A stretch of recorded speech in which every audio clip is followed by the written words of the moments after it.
আসসালামু আলাইকুম প্রিয় বন্ধুরা। দক্ষিণ পূর্ব এশিয়ার দেশ মালয়েশিয়ার রাজধানী শহর কুয়ালালামপুর থেকে আপনাদের শুভেচ্ছা জানাই। আজকে আমরা এসেছি কুয়ালালামপুর শহরের সবচেয়ে প্রাচীন এবং সুন্দর একটি পার্ক, যে পার্কটির নাম পারডানা বোটানিক্যাল গার্ডেন। গগনচুম্বী অট্টালিকার মাঝে এই পার্কটিতে ঘুরতে এসে মানুষ খুঁজে পায় সবুজের সমারোহ। এই জন্য এই পার্কটিকে বলা হয় কুয়ালালামপুর শহরের ফুসফুস। সুতরাং চলুন এর অতীত ইতিহাস সম্পর্কে জেনে আসা যাক। এরপরে ধারাবাহিকভাবে এর প্রত্যেকটি আশ্চর্য সম্পর্কে আপনাদের জানানো হবে। তো বন্ধুরা, চলুন আজকে আপনাদের সাথে শেয়ার করি এই পারডানা গার্ডেনের বোটানিক্যাল গার্ডেনের অতীত ইতিহাস সম্পর্কে।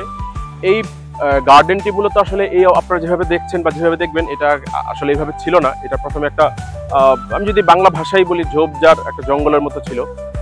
1888 সালে উপনিবেশিক আমলে আলফ্রেড বেনিংস, যিনি এই সেলাঙ্গোর রাজ্যের দায়িত্বে ছিলেন, উনি তখন চিন্তা করলেন যে এই পার্কটা একটা গার্ডেন হিসেবে আমরা তৈরি করতে পারি। ওই জায়গা থেকে উনি তার নিজ ইচ্ছায় উনি এই গার্ডেনটা প্রতিষ্ঠা করলেন এবং এই গার্ডেনের প্রথম নাম ছিল পারডানা গার্ডেন। 1975 সালে মানে মালয়েশিয়ার স্বাধীনতা পরবর্তী কালের সময়ে এই পার্কটিকে নতুন করে সংস্কার করে আবার নাম দেওয়া হয় পারডানা লেক গার্ডেন হিসাবে, এবং তৎকালীন যেই রাজা ছিলেন তিনি এই নামটি নামকরণ করেন।